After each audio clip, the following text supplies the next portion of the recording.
Look at your hand. Flex your fingers. Right now, you are looking at the absolute monopoly of the primate world. You are a Homo sapiens, and you are entirely alone. But if you stood in this exact spot just 300,000 years ago, you wouldn't be the only human looking back into the evolutionary mirror. Earth didn't belong to us. It was a real-life version of Middle Earth. At least 9 distinct, highly evolved human species walked, hunted, painted, and survived across this planet at the exact same time. We've been comforted by a clean, straight-line story of evolution. The ape stood up, got smarter, lost its fur, and became you. But evolution isn't a line. It's a chaotic, sprawling bush. And for most of our history, we were just one fragile twig on a very crowded branch. We didn't just outlive these other 8 species. We collided with them. And the most haunting part? A piece of them never actually died. It is actively decoding inside your bloodstream right now.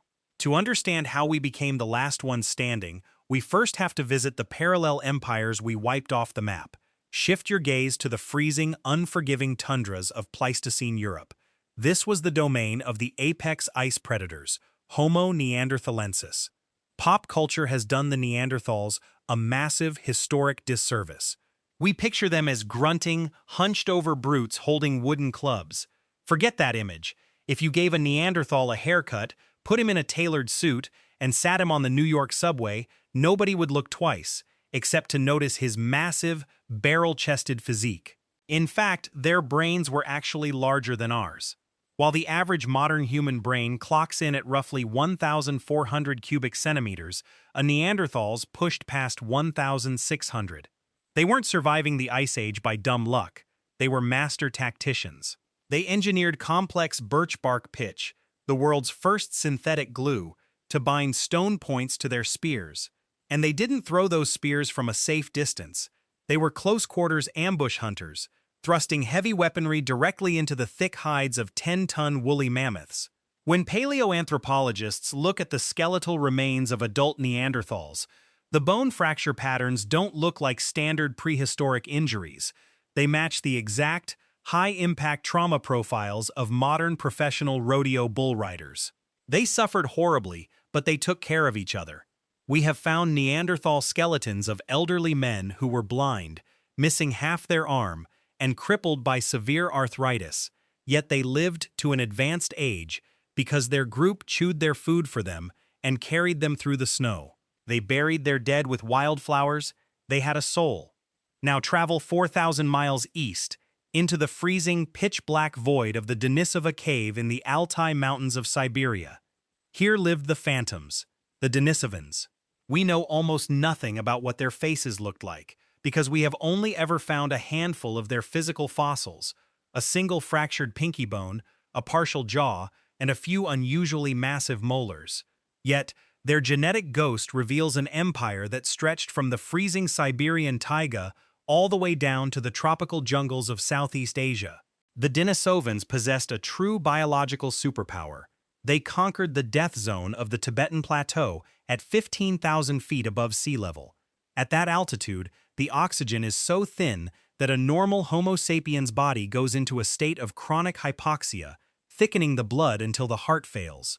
But the Denisovans carried a specialized mutation in a gene called EPAS1, which regulated their hemoglobin, allowing them to sprint up freezing Himalayan peaks without losing their breath. But what happens when you take humanity, strip away the frost, and drop it into the suffocating, humid isolation of a tropical island? Welcome to Flores, Indonesia.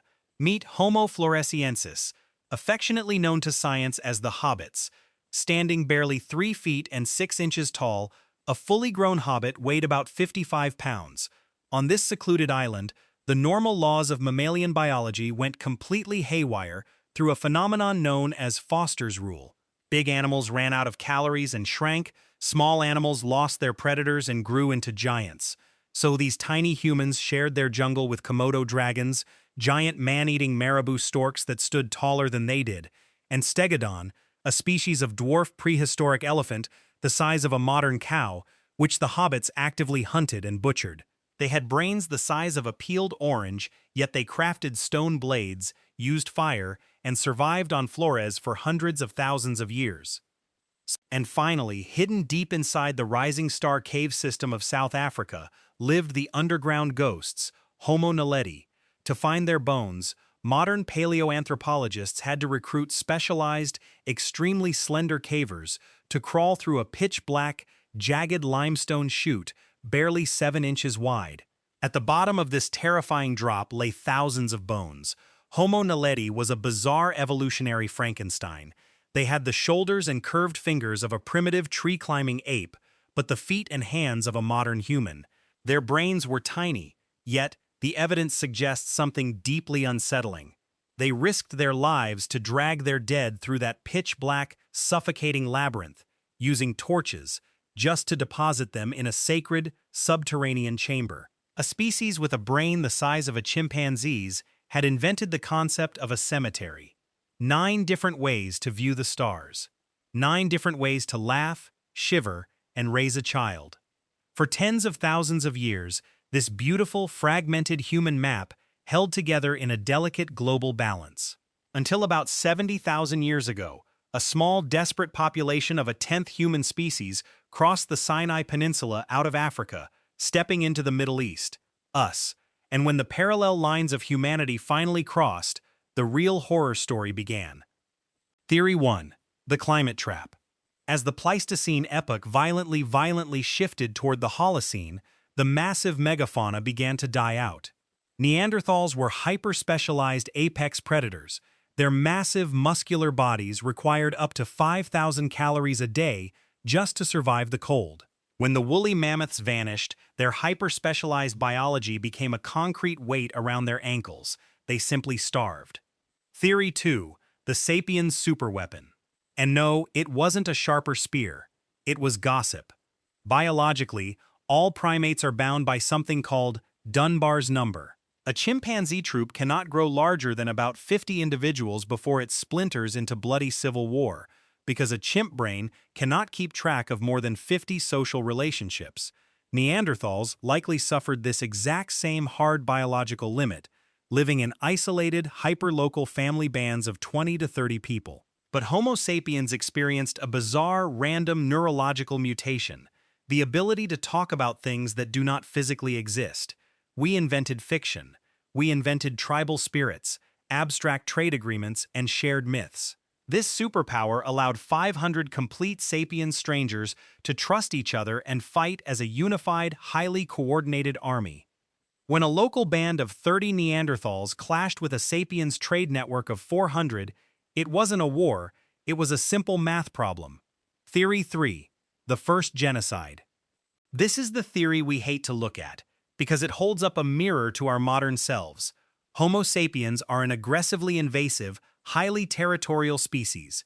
As we poured out of Africa, we didn't just share the river valleys, we monopolized the resource base.